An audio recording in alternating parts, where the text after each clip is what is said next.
아, 오늘 대림절 네 번째 주일, 우리가 이제 다음 주면 성탄의 아침을 맞게 되는데요. 우리 오늘 이 시간에는 세례 요한을 통해서 주시는 하나님의 음성을 듣고자 합니다. 여러분, 그런데 세례 요한은 세상에 등장할 때에 특이하게 등장을 합니다. 전후 사정 설명 없이 세례 요한이 등장하자마자 매우 강렬한 모습을 가지고 등장을 하죠. 오늘 말씀에서도 보면 세례 요한은 생긴 것부터 그 겉모습부터가 보통 사람들하고 다릅니다. 낙타토롯을 입었고 허리에 가죽띠를 띠고 먹는 음식은 메뚜기와 석청을 먹었더라. 이걸 보면 마치 나는 자연인이다라고 나오는 그런 프로의 산속에 사는 사람 같은 그런 느낌을 주죠. 그러니까 보통 사람들과는 분명 다른 삶을 살고 있는 모습으로 등장을 합니다. 근데 겉모습만 다른 것으로 등장하는 것이 아니고 등장할 때에 외치는 소리부터도 또 다릅니다. 여러분, 어떻게 이 세례 요한이 등장을 합니까? 등장하자마자 거침없이 내뱉은 첫 마디가 뭐냐면 회개하라, 천국이 가까이 왔느니라. 저는 지금 이 자리에서 아주 작게 얘기했어요. 회개하라, 천국이 가까웠느니라. 근데 아마도 세례 요한은 큰 소리로 외쳤을 거예요. 왜냐하면 그 세례 요한 앞에는 많은 사람들이 있었을 거라고 예상되어지기 때문에 그들이 다 들을 수 있게 큰 소리로 회개하라, 천국이 가까이 왔느니라고 외쳤을 것 같다라는 거죠. 여러분 상상을 해보세요. 어느 날 이상한 사람이 여러분 앞에 딱 나타나서 회개하십시오. 다 지옥불에 떨어집니다. 이렇게 외쳐댄다면 여러분 어떻게 생각하시겠어요? 어떻게 받아들이시겠어요? 많은 사람들이 주목해서 보았을 거예요. 여러분 혹시 오래전에 지금은 세상을 떠나신 분인데 최춘선 할아버지 혹시 아세요? 영상으로 혹시 보셨을지도 모르는데 최춘선 할아버지, 예. 보이시나요? 가난한 자는 복이 있나니, 맨발의 전도자, 혹시 기억하세요? 이 할아버지가요 1년 365일 맨발로 저렇게 다니셔요. 맨발로 다니시면서 복음을 전합니다. 이상한 차림을 하고 다녀요. 뭐를 종이에다 써가지고 앞에다 보이세요? 모자에다가도 붙여놓고 앞에도 뭐라고 썼어요. 쓰면서 예수님의 팔복에 대해서도 말씀하시고 뭐 영어로 지하철에서 사람들에게 듣든지 아니 듣든지 화이트 코리아 그러면서 회개하라, 예수 믿으라고 복음을 전하는 겁니다. 사람들은 저 최춘선 할아버지를 바라볼 때 뭐라고 생각할까요? 정신이 이상한 사람 같다. 아이고 어쩌다가 저렇게 되었을까. 맨발로 추우나 더우나 맨발로 저렇게 다니시면서 교회를 얘기하고, 근데 저걸 취재하는 기자 PD가 아마 그렇게 물어봤을 거예요. 할아버지 왜 신발을 안 신고 다니세요? 왜 맨발로 다니세요? 그러니까 그 할아버지의 말은 통일이 되면 그때 신발을 신겠다 이렇게 말했어요. 사람들이 저 할아버지를 볼 때마다 지나가면서 비웃기도 하고 아이고 안 됐다, 미쳤다, 이런 시선들도 많았어요. 그런데 저 할아버지 알고 보면요 대단하신 분이셨어요. 배우기도 많이 배우셨고 신앙도 투철하신, 어쩌면 저 최춘선 할아버지보다 더 특별하고 더 특이하고 더 무섭게 등장한 사람이 누구냐? 세례 요한이었을 거라고 저는 생각을 합니다. 자, 세례 요한이 그렇게 세상에 등장을 했습니다. 사람들 앞에 선포했습니다. 회개하라, 천국이 가까이 왔느니라 선포했습니다. 그러면서 이사야 예언을 가지고 와서 주의 길을 준비하라 이렇게 외칩니다. 이렇게 말할 때에 어떤 일이 벌어지냐면 예루살렘과 온 유대와 요단강 사방에서 많은 사람들이 세례 요한에게 몰려들었다 이렇게 성경이 말해주고 있습니다. 이상해 보이는 한 사람이 외치기 시작했습니다. 평범하지 않은 사람이 천국의 이야기를 했습니다. 회개의 이야기를 했습니다. 주님의 길을 예비하라고 이야기했습니다. 그런데 놀라운 일이 이때부터 벌어지기 시작합니다. 그 모여들었던 사람들 가운데 6절의 말씀을 보면 그 사람들이 자기들의 죄를 자복하고 요단강가에서 요한으로부터 세례를 받았다, 이렇게 이야기합니다. 세례 요한이 유다 광야에 등장하기 이전에 뭘 했는지 본문은 말해주지 않아요. 세례 요한이 어떤 일들을 미리미리 준비했다, 아니면 어떻게 살았다, 이걸 본문에서는 설명해 주지 않습니다. 다만 등장하자마자 그가 외쳤던 단 한마디, 회개하라, 천국이 가까이 왔느니라, 주의 길을 준비하라. 그런데 세례 요한의 앞으로 모여든 사람들의 첫 반응은 사람들이 자기들의 죄를 자백했다, 그리고 세례를 받았다. 세례 요한의 그 선포에 유대인들이 열광적으로 반응했다라는 것을 말해줍니다. 그 한마디의 외침에 사람들이 폭발적으로 반응하기 시작했습니다. 그래서 그 말씀을 그대로 믿고 죄를 자복하고 요한으로부터 세례를 받는 일이 벌어졌습니다. 여기에 모여든 사람들, 어떤 사람들이었을까요? 세례 요한 앞에 모여든 그 수많은 사람들은 어떤 사람들이었을까요? 아마도 평범한 우리와 같은 사람 아니었을까요? 그냥 평범하게 사는 사람들, 일상의 삶을 사는 사람들, 그렇게 살다가 세례 요한이라고 하는 사람을 보러 왔거나 그 외침을 듣고 주목해서 왔거나, 그러한 사람들, 평범한 사람들이 모였는데 요한의 그 강력한 외침에 그들은 죄를 자복하는, 그리고 세례를 받는 놀라운 일을 행했다라는 것이죠. 여러분 보면 이것이 복음의 능력이라는 거예요.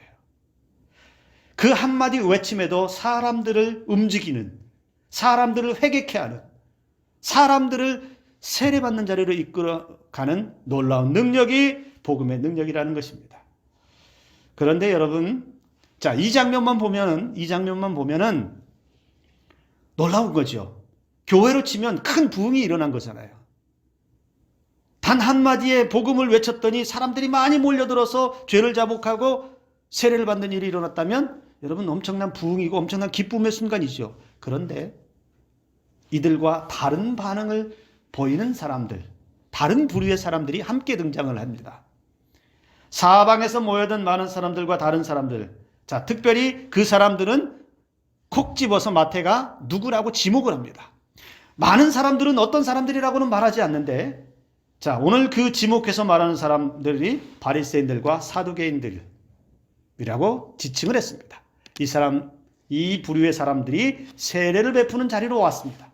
세례를 베푸는 자리로 몰려들었습니다. 정확하게 왜 왔는지는 알기는 어려워요. 그러나 아마도 이 바리새인들과 사두개인들은 마음에서 좋은 의도를 가지고 온 것은 아니라는 것을 알 수 있습니다. 이런 거 아닐까요? 어서 듣도 보도 못한 사람이 큰 소리 뻥뻥 치고 있는데, 그리고 세례를 베푸네? 그래, 한번 보자. 너 어디 한번 보자. 너 어떤 사람인지 내가 한번 보겠다. 뭐 이런 거 아닐까요? 그런데 이 바리새인들과 사두개인들 앞에서도 놀라운 광경이 또 하나 펼쳐집니다. 이전에 했던 말보다 더 강력한 말을 뱉어냅니다. 뭐라고 얘기하죠? 요한은 한눈에 그 사람들, 사두개인과 바리새인들을 알아보고서 그들을 향해서 독사의 자식들아, 누가 너희를 가르쳐 임박한 진노를 피하라 하더냐? 여기 주목해서 보세요. 독사의 자식들아. 여러분, 만약에 우리가 세례 요한이라고 한다면 처음 보는 사람들 앞에 가서, 처음 만나는 사람들 앞에서 육두문자를 써가면서 욕할 수 있겠어요? 그렇게 했다가는 큰일 나죠. 근데 이 세례 요한은 바리새인들과 사두개인들이 세례 베푸는 장면을 보러 왔을 때에 그들 앞에서 독사의 자식들아 외쳤다는 거예요. 그렇게 외칠 수 있었던 것은 세례 요한은 한눈에 알아봤어요. 그들의 위선적인 그 속마음을 훤히 들여다보고서 그들의 마음속에 있는 더럽고 타락한 욕망들을 다 다 보고서 그 바리새인과 사두개인들을 향해서 독사의 자식들아 그렇게 외쳤다는 겁니다. 실제로 여러분 바리새인과 사두개인들은 자신들의 이기적인 욕망을 따라서 정쟁을 벌이고요. 율법을 지킨다라고 하면서도 율법을 안다라고 하면서도 각종 악행을 저지른 악랄하게 살았던 사람들이라고 우리가 지칭하지 않습니까? 하나님을 향해서 순수하게 믿는 믿음이 아니라 자신의 욕망 채우고 자신의 배 채우고 자신의 기득권 지키고 자신의 안위만을 생각하고 약한 사람들, 소외된 사람들, 가난한 사람들, 질병에 있는 사람들 철저하게 무시하고 배제하고 이게 그들의 모습이었다는 겁니다. 여러분 그렇지만 바리새인과 사두개인들 입장에서 생각하면 이게 얼마나 황당한 일이에요. 이게 얼마나 놀라운 일이에요. 아니 듣도 보도 못한 세례 요한이라고 하는 자가 우리가 누군 줄 알고 감히 우리한테 독사의 자식들아. 여러분 얼마나 황당하고 이게 황당한 정도가 아니라 참 기가 막힐 노릇이죠.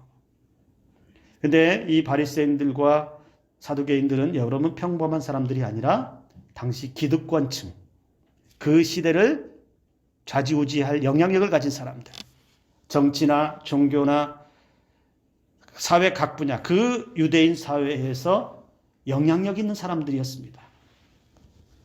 세례 요한은 그러나 이 사두개인 바리새인들을 향해서 지도층에 있는 사람들, 기득권을 가지고 있는 사람들, 그 사회에 영향을 미칠 수 있는 이 사람들, 속된 말로 말빨이 좀 먹히는 이 사람들을 향해서 거침없이 그들을 향해서 독사의 자식들이라고 단정해버렸어요. 그러면서 그들에게 진노가 임박했다. 너희들에겐 심판이 가까이 왔다. 이렇게 선포해버렸습니다. 성경에서는 여러분 독사의 자식들이라고 이렇게 표현했지만 여러분 이 말을 무식으로 해석하면 어떻게 말했을 것 같습니까? 육두 문자를 써가면서 아마 거친 욕을 했어요. 이게 우리가 성경에서 읽을 때 야 독사의 자식들 하니까 점잖은 표현은 있지만요. 실제로 그 세례 요한이 그들 앞에서 했을 때는 정말 듣기 민망한 들어줄 수 없는 거친 욕들을 뱉으면서 뭐라고 했을 것 같아요? 예이 지옥 갈 놈들아. 예이 지옥의 불에 뚝 떨어질 놈들아. 이렇게 얘기한 거랑 똑같아요. 여러분 한번 상상해 보세요. 누가 나에게 찾아와서 에이 지옥 갈 놈이라고 한다면 뭐라고 하실래요? 몽둥이를 들고 두드러 패든가 쫓아내든가 하지 않겠어요? 아니면 고소해버리든가. 근데 여러분 이 독사의 자식들이라는 말을 우리가 잠깐 이해해 볼 필요가 있는데 그 시대에 살았던 사람들에게 중요한 삶의 가치가 있었는데 그 중에 가치가 뭐였었느냐면 이들에게 명예와 수치라고 하는 가치가 있었어요. 그러니까 이 명예라고 하는 것은 사람은 태어나면서 누구나 다 명예를 가지고 태어난다라고 믿었어요. 그러니까 어느 누구 한 사람도 명예가 없는 사람이 없고 각자에게 주어진 명예를 다 가지고 살아간다는 거예요. 목사는 목사로서 명예가 있을 것이고요. 일반 백성들의 가지고 있는 농부의 명예, 목수는 목수의 명예, 바리새인들은 바리새인들의 명예, 사두개인들은 사두개인들의 명예들을 다 가지고 있다는 거예요. 그렇게 명예를 가지고 태어났는데 그래서 여러분 이 바리새인들이나 서기관들, 사두개인들은 우리는 태어나면서부터 명예도 가지고 있고 율법도 신실하게 지키고 있고 그래서 우리는 하나님 나라에 가깝게 있다. 우리는 하나님으로부터 아주 친밀한 가운데 있다. 이렇게 자부하고 살았다는 거예요. 그런데 이렇게 자부하고 있고 명예스럽게 자신들을 그렇게 명예스럽게 생각하고 있는 사람들을 향해서 독사의 자식들이라고 이렇게 호통을 쳤다는 얘기는 그들의 기본적으로 가지고 있는 이 명예심에 대해서 짓밟아버린 거예요. 그 명예에 대해서 매우 수치스럽게 그것도 많은 사람들, 일반 백성들이 함께 있는 그 자리에서 수많은 사람들이 있는 자리에서 공개적인 자리에서 예이 독사의 자식들아 지옥에나 떨어져 버려라 이렇게 욕을 해버렸다는 거예요. 여러분 두 장면을 한번 생각해 보세요. 먼저 말씀을 드렸던 첫 장면에서는 많은 사람들, 일반 백성들이 회개하라 천국이 가까이 왔느니라 이 말씀 듣고 죄를 자백하고 세례를 받았습니다. 은혜가 있는 장면이 나타났다면 다른 한쪽에 바리새인들과 사두개인들을 향해서는 거침없이 그들의 위선적인 모습을 질타하면서 독사의 자식들아라고 선포해버렸습니다. 그런데 세례 요한은 독사의 자식들아 그러면서 지옥불에 떨어져라 뭐 이렇게 심하게 거친 말로 명예를 짓밟아가면서 말한 것으로 끝나지 않고 그들에게 해결책도 제시를 합니다. 그들이 하지 못한 것, 그들이 지금까지 살지 못한 것, 그래서 독사의 자식들이라고 불렀던 그게 뭐냐? 그들의 해결책이 뭐냐? 회개에 합당한 열매를 맺으라. 회개에 합당한 열매를 맺으라라고 선포합니다. 여기 열매라고 하는 의미는 여러분 삶의 변화를 이야기합니다. 거칠애가 아니라 겉모양이 아니라 겉으로 너희가 의롭다, 겉으로 하나님의 자녀다 말하는 것이 아니라 실제 속사람부터 완전히 변화되어서 죄성을 가지고 있는, 그러니까 예수 그리스도를 알기 전에, 하나님을 알기 전에 가지고 있던 속마음 속에 음행과 더러움과 우상숭배와 투기와 분쟁과 거짓과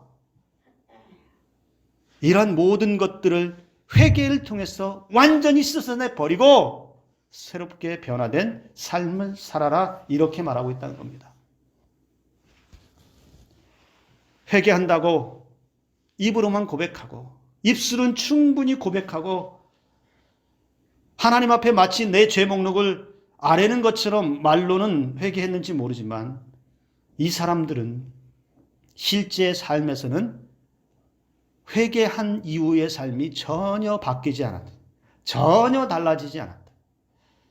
말만 해놓고 실제 회개를 통해서 일어나는 은혜의 열매들, 말씀의 열매들, 성령의 열매들, 이런 것들이 전혀 나타나지 않고 이전과 똑같이 표독하고 악독하고 시기하고 오히려 하나님을 안다라고 하면서도 더 지독하게 살았던 사람들이 바로 이런 사람들이라는 겁니다.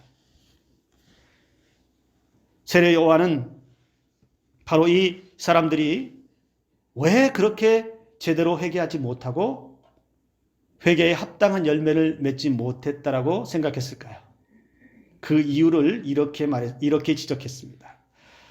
바리새인과 사두개인들과 같은 사람들이 제대로 회개하지 못하고 변화된 삶을 살지 못한 이유는 속으로 나는 아브라함의 자손이다. 속으로 아브라함이 우리 조상이라고 생각하기 때문이라고 지적을 합니다. 나는 아브라함의 후손이야. 우리 조상 대대로 믿음의 가문이야. 우리 집은 3대, 4대, 5대, 6대 내려오면서 전통적인 있는 뼈대 있는 믿음의 가문이라서 우리 집은 다 구원받고 우리 집은 문제없어. 어느 누구도 감히 우리 집의 신앙을 건들 수 없어. 잘못된 신앙이 누적되어서 잘못된 자부심을 이들을 교만하게 만들었다는 거예요. 그러니 회개할 일이 있겠어요? 회개가 필요 없는 것이요. 조상 때부터 잘 이어져 왔기 때문에 우리는 그 믿음 안에서 우리는 괜찮다, 안전하다, 우리에겐 구원이 있다. 그들이 그렇게 자부심을 가진 우리는 아브라함의 후손입니다. 자신들이 혈통적으로 아브라함의 자손이라는 사실, 그것 때문에 가진 마음이 뭘까요? 이게 그들에게 있는 거짓 안정감이에요. 거짓 안정감. 혈통적으로 아브라함의 후손이기 때문에 우리는 망하지 않고 우리는 그 구원의 은혜 아래 혈통적으로 들어가 있기 때문에 괜찮다. 그런데 그것은 말만 그럴 뿐이지 실제는 여러분 세례 요한의 외침처럼 임박한 진노가 그들 앞에 있다라는 것이죠. 아브라함의 자손이니까 괜찮을까요? 아브라함의 자손이니까 죄 지어도 괜찮아요? 믿음의 전통 있는 가문이기 때문에 회개하지 않아도 괜찮다고요? 3대, 4대, 5대, 6대, 10대, 100대, 1000대까지 이르렀다고 해도 오랜 전통의 믿음의 가문이니까 회개하지 않고 죄를 지어도 괜찮다고요? 여러분, 착각신앙에서 빨리 벗어나야 합니다. 속으로 아브라함의 조상이라고 생각하지 말라는 거예요. 스스로 나는 안전하다라고 착각하지 말라는 거예요. 나는 회개하고 있다라고 그렇게 안주하지 말라는 거예요. 여러분, 구원파에서 주장하는 게 뭔지 아세요?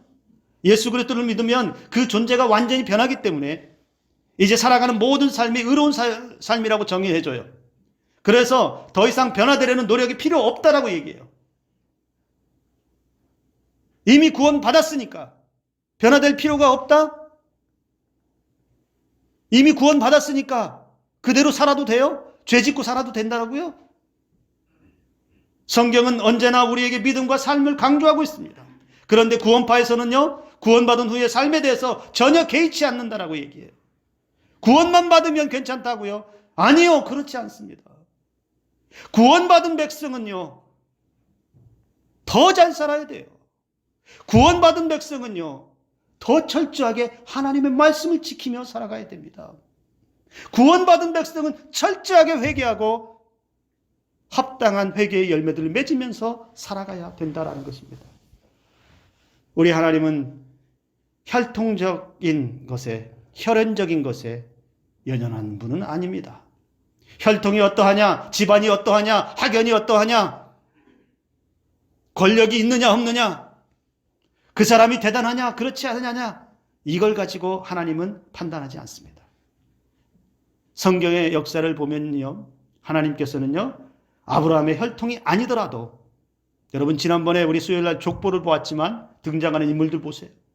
라합이라든지 룻과 같은 하나님을 온전히 믿는 사람들, 동방박사와 같이 이방인이라 할지라도요, 성육신하신 예수님을 믿고 따르면 그들도 아브라함의 자손이 될 수 있다는 거예요. 만약 아브라함의 혈통만 구원받을 수 있다면, 아브라함의 혈통만이 구원받는다라고 한다면 우리는 어떻게 구원받을 수 있겠습니까? 바리새인들이나 사두개인들, 이 사람들은 자신들은 속으로 우리는 아브라함의 후손이야.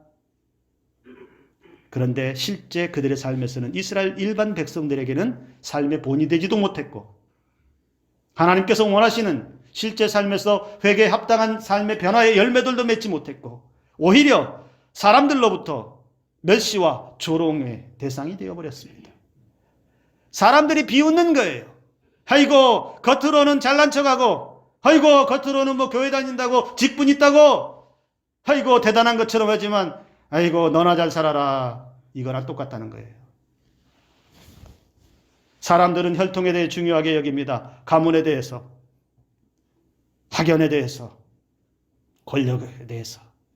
그런데 하나님의 백성이라고 자부하는 사람들은 착각하지 말아야 합니다. 끊임없이 주님이 오시는 그날까지 변화된 삶의 자리로 나아가야 하고요. 우리는 주님과 가까워져야 하는 사람들이지, 주님과 친밀해져야 하는 사람들이지, 하나님의 자녀가 되어야 하는 것이지, 하나님의 자녀로서 세상을 살아가는 것이지, 이 세상에서 주어지는 혈통을 가지고 가문을 가지고 살아가는 것은 아니다라는 것입니다. 여러분, 혈통이나 가문이나 민족이나 교회나 그 어떤 것, 권력이든 재물이든 이것이 구원받는데 정상 참작을 해주지는 않습니다. 오직 내 믿음, 오직 내 믿음, 나와 하나님과의 온전한 관계에서 믿음만 가지고 하나님 앞에 은혜를 얻고 구원의 은총을 얻게 된다는 것입니다. 세례 요한은 이 바리새인과 사두개인들의 독설을 퍼부은 이후에 또 한 번의 외침이, 간단한 외침이 있습니다. 뭐라고 얘기합니까? 바로 그것입니다. 이 돌들을 가지고도 아브라함의 후손들이 될 수 있도록 하신다. 야, 웃기는 소리 하지 마. 아브라함의 후손이라고? 네가 보는 이 발바닥 밑에 있는 이 돌들도 하나님은 얼마든지 아브라함의 후손으로 만들 수 있어. 보잘것없다고 아무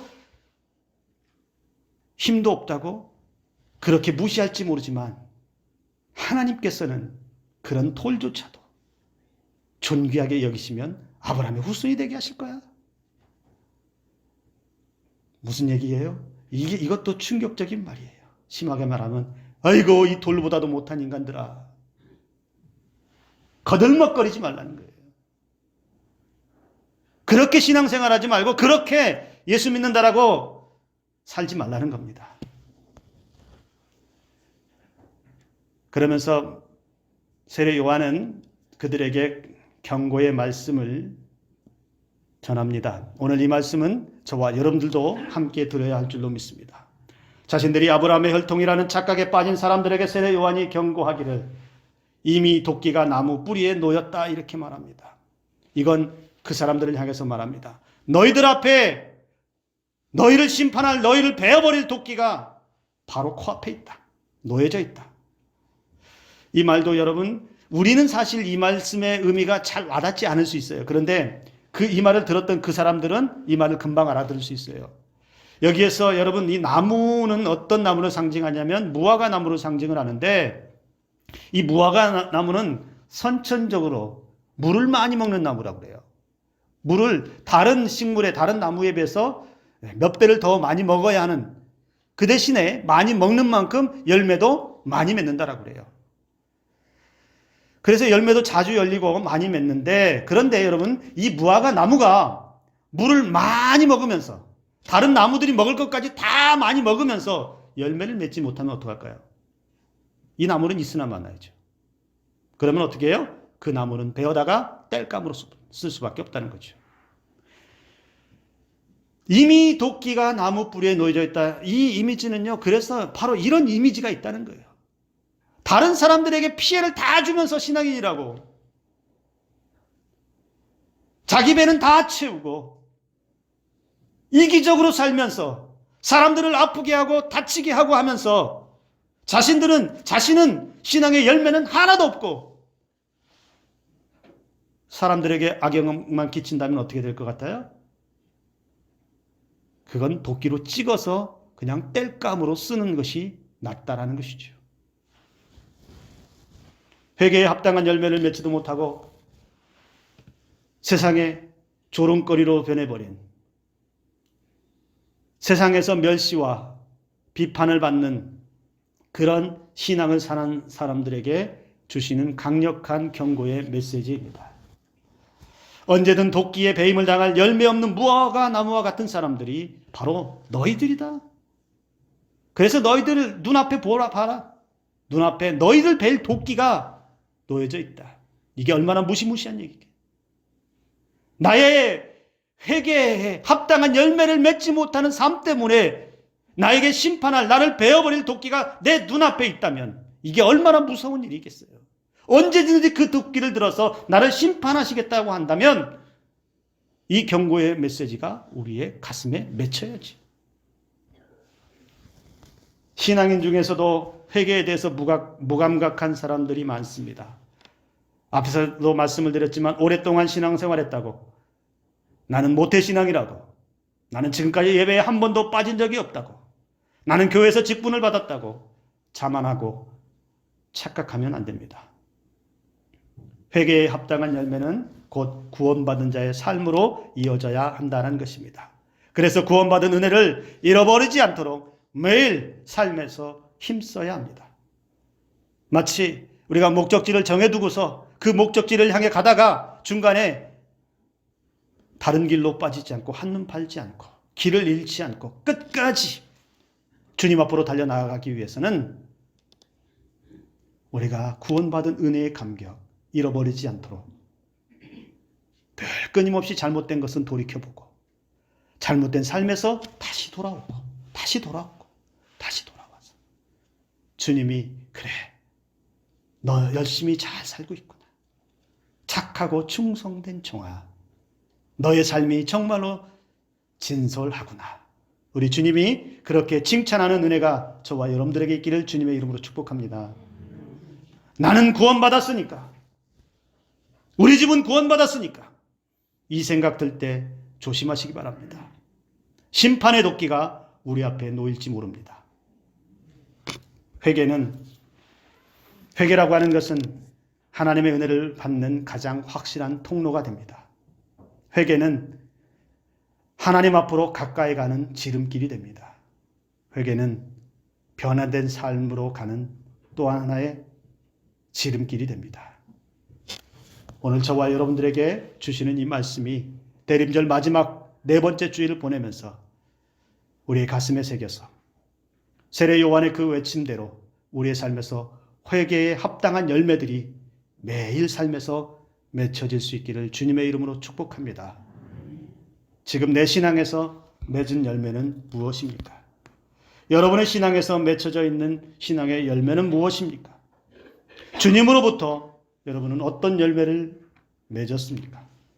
아니, 오랜 신앙생활에도 아무런 변화 없고 신앙의 열매, 삶의 열매가 나타나지 않았다면 다시 한번 이 시간 이후에 아름다운 신앙의 열매를 맺으면서 세상에서 예수 그리스도의 사람들로 빛을 비추며 은혜의 사람들로, 복된 사람들로 살아갈 수 있기를 주님의 이름으로 축복합니다.